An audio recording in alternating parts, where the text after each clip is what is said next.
Welcome back. आप देख रहे हैं बार 24 जागो भारत में। एक अच्छी खबर आपको बताते हैं, एशियन गेम्स से जुड़ी हुई शूटिंग में भारत को एक और गोल्ड मिल गया है। 50 मीटर राइफल शूटिंग में भारत ने जीता है गोल्ड। ऐश्वर्य प्रताप, स्वप्निल अखिल ने गोल्ड जीत लिया और साथ ही एशियन गेम्स में भारत ने अब तक टोटल 27 मेडल जीत लिए हैं। बिल्कुल महिमा, इन 27 को अगर हम देखें तो भारत ने अब तक 7 गोल्ड, 9 सिल्वर और 11 ब्रॉन्ज मेडल अब तक अपने नाम कर लिए हैं। एशियन गेम्स में भी चक दे इंडिया की धूम लगातार देखने को मिल रही है और एक और गोल्ड अब भारत के पास है, भारत के कब्जे में है। एशियन गेम्स में भारत का शानदार प्रदर्शन लगातार जारी है और गोल्ड की बौछार हो रही है भारत के ऊपर। और सबसे बड़ी बात है कि तमाम प्लेयर्स, आप किसी भी स्पर्धा को देख लीजिए, हॉकी से लेकर के आप देख लीजिए निशानेबाजी तक, हर जगह हमारे जो प्लेयर्स हैं उनकी चमक देखने को मिल रही है। हर कहीं हमारे जो प्लेयर्स हैं वो झंडा बुलंद कर रहे हैं। फिलहाल हम आगे बढ़ते और बात कर लेते हैं मध्य प्रदेश की। बड़ी खबर यह है कि खंडवा में आग का तांडव देखने को मिला है। ऑयल फैक्ट्री बताई जा रही है जहां पर भीषण आग लगी है। आग से लाखों के नुकसान की आशंका है। कड़ी मशक्कत के बाद फिलहाल आग पर काबू पा लिया गया। एक राहत की बात है, लेकिन जो जानकारी है वो ये कि बहुत ज्यादा यहां पर नुकसान पहुंचा है। लाखों के नुकसान की आशंका है। आग जैसे ही वहां पर लगी, उसने अपनी जद में उन तमाम पूरे क्षेत्र को ले लिया और उसके बाद फायर ब्रिगेड की टीम वहां पर पहुंचती है। हालांकि जनहानि नहीं हुई है, ये एक बड़ी राहत की बात है, लेकिन आपको ये बताते चले कि काफी ज्यादा नुकसान है। ऑयल फैक्ट्री बताई जा रही है जहाँ पर ये आग लगी, काफी ज्यादा वहाँ पर ज्वलनशील पदार्थ होते हैं। इसी कारण से आग देखते ही देखते उसने अपने आगोश में पूरी फैक्ट्री को ले लिया। बिल्कुल प्रिया, और मध्य प्रदेश की एक खबर जहां पर खंडवा में आग का तांडव देखने को मिला। इसी के साथ सिलसिला आगे बढ़ाते हैं खबरों का। ज्ञानवापी से जुड़ी खबर आपको बताते हैं। ज्ञानवापी मामले में आपको बता दें कि वाराणसी कोर्ट का फैसला सामने आया है। मुस्लिम पक्ष के सर्वे को रोकने की मांग को खारिज कर दिया गया है। इस बीच आर्कियोलॉजिकल सर्वे ऑफ इंडिया में जो सर्वे चल रहा था उसमें मिले साक्ष्यों को संरक्षित करने के निर्देश भी जारी कर दिए गए हैं। अगर अखबारों की बात करें तो यहाँ पर अखबारों में भी ये इस खबर को प्रमुखता से दिखाया गया है। Varanasi court turns down the mosque managements plea to stop the Gyanvapi SI survey. जिस तरीके से हमने आपको बताया, दरअसल दिल्ली हाई कोर्ट ने रिस्पॉन्स सेंटर और नेशनल बोर्ड ऑफ एग्जामिनेशन की प्ली को चैलेंज के मूव को reduce cut off the qualifying percentile, ये इस खबर को यहाँ पर भी महिमा दिखाया गया है। बिल्कुल, देखिए बड़ी खबर है और मुस्लिम पक्ष के सर्वे रोकने की फिलहाल मांग जो थी वो खारिज होगी। कल भारत 24 ने भी बड़ी खबर के तौर पर आपको बताया था और इसीलिए हम जिक्र करें क्योंकि आज अखबारों में भी इसका जिक्र किया गया है। चलिए बढ़ते हैं आगे। और बुंदेलखंड में वर्ल्ड क्लास इंडस्ट्रियल टाउनशिप बनने वाली है।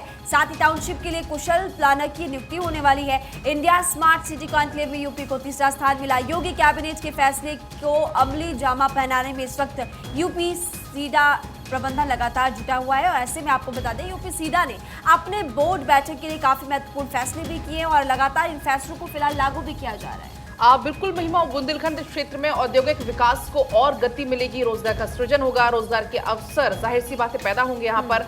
और जो भी ये जो पूरा कॉन्क्लेव था, इंडिया स्मार्ट सिटी कॉन्क्लेव था, इसमें बुंदेलखंड में खासतौर पर औद्योगिक विकास को अब गति मिलने वाली है। एक और बड़ी खबर की हम चर्चा करेंगे। बड़ी खबर है, इस साल के अंत तक नेशनल हाईवे होंगे गड्ढे मुक्त। इंजीनियरिंग के छात्र अब रोड को सेफ्टी ऑडिट करेंगे। गडकरी की तरफ से ये कहा गया, नितिन गडकरी ने कहा है बिल्ट ऑपरेट ट्रांसफर मोड पर सड़कों पर काम हो रहा है। सड़क निर्माण के शहर में कुछ ठोस कचरे उसका भी इस्तेमाल यहाँ पर महिमा किया जाएगा। बिल्कुल, देखिए अच्छी खबर है क्योंकि ठोस कचरे के इस्तेमाल के लिए कई नीतियां यहाँ पर बनाई जा रही है। इसी के तहत हमने देखा है कि अब केंद्रीय मंत्री नितिन गडकरी की तरफ से बड़ा ऐलान किया गया है। बिल्कुल, और ये बहुत ज़्यादा महत्वपूर्ण हो जाता है गड्ढा मुक्त करने की दिशा में। और आपको मालूम है कि नेशनल हाईवेज को किस तरीके से विकसित किया जा रहा है और किस तरीके से बहुत तेज़ी के साथ कार्य किया जा रहा है। लेकिन अब हम आगे बढ़ते और देखिए सोशल मीडिया पर इंडिया ऑनलाइन अभी क्या है, ज़रा आप ये समझिए। OTT ऑनलाइन गेमिंग का उपयोग काफ़ी ज़्यादा बढ़ा है। 60% शहरी बच्चे हर रोज़ 3 घंटे के लिए इसका इस्तेमाल करते हैं, 3 घंटे बिताते हैं, ये मिनिमम है। हालांकि मैक्सिमम आप जाएँ तो टाइम बढ़ सकता है। 33% जो शहरी बच्चे हैं वो गेमिंग के शौकीन हैं। 70% से अधिक सोशल मीडिया पर हैं बच्चे। इसके कभी निगेटिव इम्पैक्ट नहीं पड़ते और आपको मालूम है हाल में कई सारी रिपोर्ट आई थी जिसमें बात कही गई थी कि अगर आपका बच्चा सोशल मीडिया का इस्तेमाल करता है, गेमिंग ऐप का इस्तेमाल करता है, तो आप ये सुनिश्चित करें कि उसका बेजा इस्तेमाल ना हो, उसके जरिए वो क्या कर रहा है। और इसको लेकर कई संगठनों ने भी चिंता जाहिर की है। लेकिन अभी जो डेटा सामने आया है, जो कि तमाम न्यूज़पेपर्स में छाया हुआ है, वो ये कि OTT ऑनलाइन गेमिंग का उपयोग काफ़ी ज़्यादा बढ़ गया है। और खासतौर पर इसमें जो शहरी बच्चे हैं, 60% वैसे बच्चे हैं जो कि हर रोज़ 3 घंटे तो मिनिमम सोशल मीडिया पर OTT प्लेटफॉर्म पर बिताते हैं। 33% शहरी बच्चे ऐसे हैं जो कि गेमिंग के शौकीन हैं। हालांकि भारत 24 आपसे अपील करता है कि अगर आपका बच्चा भी गेमिंग किसी ऐप का इस्तेमाल करता है तो आप ये सुनिश्चित करें कि बच्चा आउटडोर गेम भी खेले, क्योंकि आपके बच्चे के लिए मानसिक तौर पर उतना सही नहीं है। बिल्कुल प्रिया, और क्योंकि हम अखबारों की सुर्खियों के बारे में बात करें तो द हिंदू न्यूज़पेपर में बाकायदा इस खबर को दिखाया गया है, सर्वे की डिटेल्स दी गई हैं। यहाँ पर बताया गया कि किस तरीके से जो बच्चे हैं, शहरी बच्चे, उनमें जो गेमिंग की लत है वो बढ़ती जा रही है। दरअसल कोविड-19 के बाद जो दौर चला कि सब कुछ एजुकेशन ऑनलाइन शिफ्ट हो गई, ऑनलाइन एजुकेशन के बाद ये जो प्रभाव बच्चों का है, ये आफ्टर इम्पैक्ट भी आप कह सकते हैं। अब इसकी वजह से बच्चों में इम्पेशेंस, एग्रेशन, कंसंट्रेशन प्रॉब्लम, पढ़ाई में कंसंट्रेट ना कर पाना, डिस्कम्फर्ट और स्ट्रेस और कम्युनिकेशन डिफिकल्टीज, ये सारी चीजें देखने को मिल रही है जो कि चिंताजनक है। बिल्कुल, देखिए चलिए आगे बढ़ते हैं और अब खेल जगत से जुड़ी हुई खबर आपको बताते हैं, क्योंकि क्रिकेट से जुड़ी हुई खबर है और अखबारों में भी इसका जिक्र किया गया है। चोटिल अक्षर की जगह अब अश्विन टीम में होने वाले हैं। देखिए, भारत ने चोटिल ऑलराउंडर अक्षर पटेल की जगह ऑफ स्पिनर रविचंद्रन अश्विन को वनडे विश्व कप के लिए 15 सदस्यीय टीम में शामिल किया है। आईसीसी ने गुरुवार को इसकी घोषणा की। अक्षर के क्वाड्री स्पेस में चोट लगी हुई है और उनको इसके लिए लगातार अब ठीक होने की उम्मीद फिलहाल जताई जा रही है। जिस खबर का जिक्र हम करें, चोट के कारण अक्षर बाहर हुए हैं। अक्षर को चोट से रिकवर होने में अभी फिलहाल समय में लगेगा और भारत का पहला मैच 8 अक्टूबर को ऑस्ट्रेलिया से होने वाला है। इसीलिए अब वर्ल्ड कप में अश्विन की सरप्राइज एंट्री से जुड़ी हुई खबर फिलहाल अखबारों में आज छपी हुई है। और अब आगे बढ़ेंगे। दिल्ली में अफगान दूतावास क्या जल्द बंद हो जाएगा? ये बड़ा सवाल है, क्योंकि विदेश मंत्रालय को भेजी गई एक चिट्ठी, दिल्ली में अफगान दूतावास ने किया है अपना कामकाज बंद, और उसके बाद से ये सवाल उठने लगे कि क्या वाकई में जो अफगान दूतावास है दिल्ली में स्थित, वो क्या बंद हो जाएगा? क्योंकि एक चिट्ठी भेजी गई, उसके बाद से कयास लगातार और जोर पकड़ रहे हैं। प्रिया, बिल्कुल, अब आगे क्या होगा और किस तरीके से बढ़ा जाएगा वो देखना बहुत ज़्यादा महत्वपूर्ण होगा और इस बड़ी खबर पर लगातार हमारी नज़र बनी हुई है, लेकिन तमाम न्यूज़पेपर्स में, क्योंकि इस खबर को बहुत प्रमुखता से उठाया गया और वो हमने आपको बताया। लेकिन अब देखिए एक और अहम खबर, और ये सीधे तौर पर उन लोगों से जुड़ी हुई है जो कि फॉरेन ट्रैवल करते हैं, क्योंकि अब विदेशी सफ़र आपके लिए महंगा हो जाएगा। जो जानकारी है वो ये कि 1 अक्टूबर से विदेश की यात्रा महंगी होने वाली है। विदेश में खर्च पर 20% टैक्स का इजाफा हुआ है। 5% से 20% होगा TCS। 7 लाख रुपए से ज़्यादा खर्च वालों को अब टैक्स देना होगा, और अगर ऐसा होगा तो आप समझ सकते हैं कि जो भी लोग फॉरेन ट्रैवल करते हैं उनकी दिक्कतें बढ़ जाएगी, क्योंकि पहले जो आपका बजट कम में होता था उस बजट को और भी ज़्यादा बढ़ा दिया जाएगा। हालांकि ये जो हम आपको बता रहे हैं ये हम एवरेज बता रहे हैं, ऑन एन एवरेज जो इजाफा होगा। अगर आप किसी डेवलप्ड नेशन में भी जाएंगे तो वहाँ पर भी, आप यूरोप के कंट्रीज़ में जाएंगे तो वहाँ पर भी जो हमेशा हम देखते हैं कि वहाँ पर ट्रैवल करना बहुत ज़्यादा मुश्किल होता है, बहुत ज़्यादा पैसे खर्च होते हैं, तो वो तो रहेगा ही। लेकिन उसके अलावा अगर हम ऑन एन एवरेज देखें तो 1 अक्टूबर से इसमें इजाफा होने वाला है, क्योंकि टैक्स में बढ़ोतरी की गई है। पलक, आपके पास कुछ है? बिल्कुल, इसमें जिस बात का आप यहाँ पर जिक्र कर रही हैं, 1 अक्टूबर से विदेशी यात्रा महंगी हो जाएंगी। इसके अलावा इसमें और क्या कुछ लिखा गया वो बता देती हूँ मैं। 7 लाख रुपए से अधिक के विदेश टूर पैकेज की खरीद पर 20% का टैक्स लगने वाला है प्रिया, और बीमारी और शिक्षा में 7 लाख रुपए से ज्यादा खर्च पर 5% का ही इसमें टैक्स लगने वाला है। इसी बीच एक और अब अच्छी और बड़ी खबर हम बता देते हैं, दर्शकों तक पहुंचा देते हैं।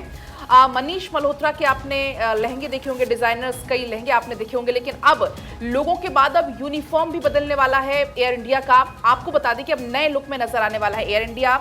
उसके कर्मचारी डिजाइनर मनीष मल्होत्रा नया लुक देने वाले हैं, और न्यूज़पेपर में भी इनफैक्ट इस खबर को दिखाया गया कि टाटा समूह के स्वामित्व वाली एयर इंडिया के pilots, flight staff, cabin crew के जो मेंबर्स हैं वो सभी मनीष मल्होत्रा के डिजाइन किए हुए ड्रेस पहनेंगे।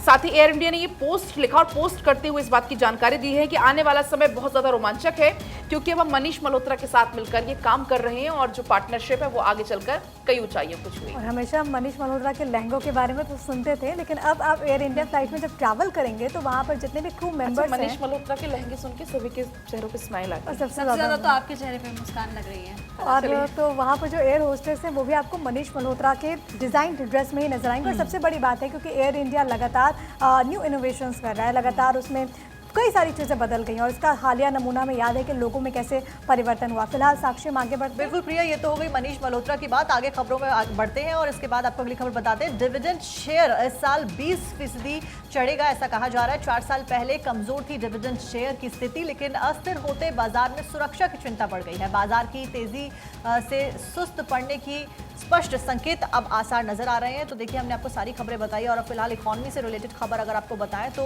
यहाँ पर डिविडेंड शेयर इस साल 20% चढ़े। यह खबर आई है 4 साल पहले कमजोर थी डिविडेंड शेयर की स्थिति और फिलहाल ये कहा जा रहा है कि अस्थिर होते सुरक्षा बाजार में ये चिंताजनक खबर है। इसी के साथ एक और महत्वपूर्ण खबर जो मैं देख पा रही हूं, क्योंकि हम इकोनॉमी की बात कर रहे हैं, क्योंकि हम अर्थव्यवस्था की बात कर रहे हैं, मेरे पास इकोनॉमिक टाइम्स अखबार है, यहाँ पर एक खबर दिखाई गई है। इसमें लिखा है restrictions likely on sugar exports. इसमें बताया गया है कि किस तरीके से शुगर के एक्सपोर्ट के ऊपर अब सरकार के द्वारा रिस्ट्रिक्शन लगा दिए गए हैं। India the world largest sugar producer, India पूरे विश्व में शुगर का सबसे बड़ा प्रोड्यूसर है और अब एक्सपोर्ट के ऊपर रोक लगा दी गई है, कम कर दिया गया है एक्सपोर्ट, जिसकी वजह से दूसरे देशों को दिक्कत हो सकती है। अब ऐसा क्यों किया है ये भी समझ लीजिए। यहाँ पे लिखा है कि government keen to keep the prices of the kitchen essentials check. दरअसल जिस तरीके से हमने देखा कि जो बाजार है वहां पर बारिश हुई है, प्रोडक्शन के ऊपर सीधे तौर पर असर पड़ा और इसी बात का लिखा है crop damage, lower production, push up the sugar prices. हमारे देश के अंदर शुगर के प्राइसेस बढ़ने लगे थे क्योंकि हमने देखा किस तरीके से अनइवन डिस्ट्रीब्यूटेड बारिश रही और तमाम ऐसी समस्याएं रही जिसकी वजह से देश में पैसे जो थे शुगर के बढ़ रहे थे प्राइसेस, जिसके ऊपर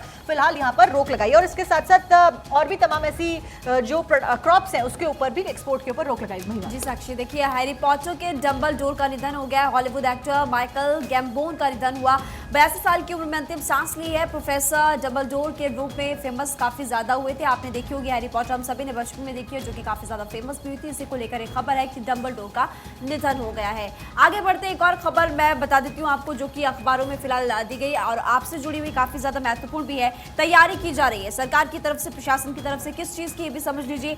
सिम कार्ड बदलकर ठगी करने वालों पर शिकंजा कसा जाएगा। यानी कि दूरसंचार नियामक ट्राई मोबाइल ऑपरेटर द्वारा सिम कार्ड बदलने और जारी करने के नियमों में एक बड़े बदलाव की तैयारी की जा रही है।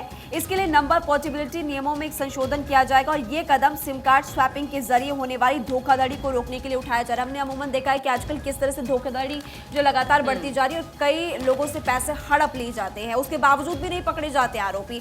अब फिलहाल ये एक कदम यहाँ पर उठाया जा रहा है दूरसंचार नियामक ट्राई नंबर पोर्ट कराने का और सिम जारी करने के नियम पर यहाँ पर सख्ती बढ़ती जाएगी। जाहिर तौर पर ये राहत लोगों के लिए मिलने वाली है। बिल्कुल महिमा, जिस तरीके से भी आपने इसका जिक्र किया, लेकिन अब हम बात कर लेते हैं अनंत चतुर्दशी की। कल जिस तरीके से धूमधाम से बप्पा को विदाई दी गई, आपको हम अलग अलग तस्वीरें दिखाएंगे, लेकिन उसके पहले एक तस्वीर आपको हम दिखाते हैं मुंबई से। और देखिए ये तस्वीरें आप देख सकते हैं, यहाँ पर बप्पा को अगले बरस जल्दी आने का कहते हुए बप्पा को विदाई दी गई। और ये तस्वीर आपको हम दिखाएंगे अलग अलग शहरों की। ये तस्वीरें हैं मुंबई, हैदराबाद, अयोध्या, सूरत, भोपाल, जहाँ पर गणपति बप्पा की धूमधाम से विदाई दी गई। और ये देखिए तस्वीर अगर आपको मैं दिखाऊं तो ये तस्वीर आप देखिए, गणपति बप्पा की विदाई के लिए कितनी संख्या में यहाँ पर जो लोग हैं वो मौजूद हैं और जो गुलाल के साथ, फूलों के साथ बप्पा की विदाई हो रही है। अनंत चतुर्दशी को बुद्धि, समृद्धि और सौभाग्य के देवता गणपति का विसर्जन हुआ और उसको ले जाते हुए श्रद्धालु नजर आए। और साथ ही एक तस्वीर और मैं आपको दिखाऊंगी, गणेश विसर्जन की ये तस्वीर आपकी टीवी स्क्रीन पर आपको हम ये लगातार दिखा रहे हैं। ये कुछ तस्वीरें आपकी टीवी स्क्रीन पर, मुंबई की बात करें, हैदराबाद की बात करें, और ये जो तस्वीरें आपकी टीवी स्क्रीन पर है मुंबई की लाइव तस्वीरें हैं। देखिए, गणपति बप्पा मोरया, अगले बरस तो जल्दी आ। इसी के साथ लाल बाग के राजा को विदाई दी जा रही है और इस उम्मीद के साथ कि जब लाल बाग के राजा को हम इस बार विदाई दे रहे हैं तो अगली बार फिर उसी हर्षोल्लास के साथ उनका स्वागत होगा। जहाँ तक आपकी निगाहें जाएंगी सिर्फ और सिर्फ आपको यहाँ पर भक्तों की भीड़ नजर आएगी। और ये दरअसल हम कहते हैं कि पूरा महाराष्ट्र और इसकी रौनक इस वक्त तो देखते बनती है। जब हम गणेश चतुर्थी की बात करते हैं तो इन 10 दिन आप देखेंगे, आप कहीं पर भी चली जाए, गणपति बप्पा मोरया का उद्घोष आपको नजर आएगा। और लाल बाग के राजा जो कि प्रसिद्ध है, कोई भी उस वक्त महाराष्ट्र में क्यों ना रहे, चाहे वो आम हो चाहे वो खास हो, वो लाल बाग के राजा के दर्शन करना नहीं भूलता। और यही कारण है कि अटूट आस्था है और उसी की तस्दीक करती हुई तस्वीरें आपकी टीवी स्क्रीन पर, मुंबई से लाइव तस्वीरें। और अब विदाई दी जा रही है लाल बाग के राजा को, प्रथम पूज्य गणेश को। और जो हम कहते हैं कि भगवान जो गणेश हैं वो तो बुद्धि के प्रतीक हैं, ज्ञान के प्रतीक हैं। और मेरे पास इस वक्त हमारा सहयोगी न्यूज़पेपर फर्स्ट इंडिया है और फर्स्ट इंडिया ने भी बहुत खूबसूरती के साथ इस खबर को तरजीह दी और ये लिखा है कि devotees bid adieu to lord Ganesha in Maharashtra. और कुछ भी तस्वीरें हैं, महिमा आपके पास भी बिल्कुल प्रिया, देखिए क्योंकि आपने तस्वीरों का जिक्र यहाँ पर किया, लगातार हम दिखा भी रहे हैं, लेकिन पलक आपके पास जो राजस्थान पत्रिका है बिल्कुल, तो देखिए फिलहाल तस्वीरों के बारे में हमने जिक्र किया, वहीं 5 तस्वीरें आपकी स्क्रीन पर है अलग अलग जगहों से। और आप देखिए सबसे खूबसूरत तस्वीर हैदराबाद में अगर आप नजर डालें तो हैदराबाद में छोटी सी ट्रेन के ऊपर अलग अलग गणपति की मूर्तियां रखकर विसर्जन के लिए लेके जाया जा रहा था। और उस बीच फिलहाल लाइव तस्वीरें लगातार हम आपको दिखा रहे हैं कि लाल बाग के राजा को विदाई दी जा रही है और विसर्जन किया जा रहा है, इसी आशा के साथ में कि अगले बरस गणपति बप्पा फिर से आएंगे और अपने भक्तों के बीच में मौजूदगी दर्ज कराएंगे और साथ साथ में खूब सारा आशीर्वाद उनको देकर जाएंगे। फिलहाल तस्वीरें आप मुंबई से देख रहे हैं, बेहद खूबसूरत ये तस्वीरें और भक्तों में खासा उत्साह और उल्लास देखा जा सकता है, आंखों में वो खुशी नजर आ रही है सभी भक्तों की। और तस्वीरें मुंबई से आप देख रहे हैं। देखिए बड़ी तादाद में यहाँ पर लोग पहुंचे हुए हैं। ऐसे में आप देख सकते हैं कि यहाँ पर आम लोगों के साथ साथ हम देखते हैं कि बॉलीवुड सेलिब्रिटीज़ भी पहुंचते हैं। और ये फिलहाल तस्वीरें इस वक्त आपकी टीवी स्क्रीन पर है। लोगों को इंतज़ार है कि अगले बरस बप्पा जल्द आएंगे। और भव्य तस्वीरें प्रिया, जैसे कि आप भी जिक्र कर रही थी कि इन तस्वीरों को देखने से ही दिल को शांति मिलती है, खुशी मिलती है। बिल्कुल महिमा, लेकिन आज लोग जितने खुश तो हैं ही, लेकिन नम आंखों से बप्पा को यहाँ पर विदाई दे रहे हैं, क्योंकि बीते 10 दिन से लगातार बप्पा की भक्ति में लोग यहाँ पर लीन नजर आ रहे थे। और उसके बाद से आज बप्पा की विदाई है और उसके बाद से लोग नम आंखों से बप्पा को विदाई भी दे रहे हैं और रंग गुलाल उड़ाते हुए। और ये तस्वीरें आप देखिए, यहाँ पर लाल बाग के राजा के आप दर्शन कर सकते हैं और ये तस्वीरें बेहद खास, बेहद सुंदर। और ये पानी ऐसे उड़ा रहे हैं कि मानो बप्पा का अभिषेक कर रहे हो। जो तस्वीरें उनमें नजर आ रहा है, ये भक्त हैं और उनकी आस्था तो प्रबल है, आस्था तो अटूट है। यही वजह है कि आप साल 1.5 साल देख लीजिए, जो उत्साह रहता है वो उसमें आपको थोड़ा सा भी कम वो नज़र नहीं आएगा। लोगों की भावनाएं हैं और ऐसा लगता है कि घर का कोई सदस्य है। जब आप अपने घर में, आप अपने मोहल्ले में गणपति लाते हैं, उसकी स्थापना करते हैं, तो आप उसे ऐसे ट्रीट करते हैं जैसे कि वो आपके घर का कोई सदस्य हो और उसी की रौनक देखने को मिलती है। और जो विदाई हो रही है इन दो तस्वीरों में देखिए किस तरीके से वहाँ पर हर्षोल्लास है, अबीर गुलाल से एक दूसरे को लोग जो हैं वो शुभकामनाएं दे रहे हैं और गणपति बप्पा के आशीर्वाद ले रहे हैं। और जैसा कि हमने कहा कि गणपति बप्पा मोरया, अगले बरस तो जल्दी आ।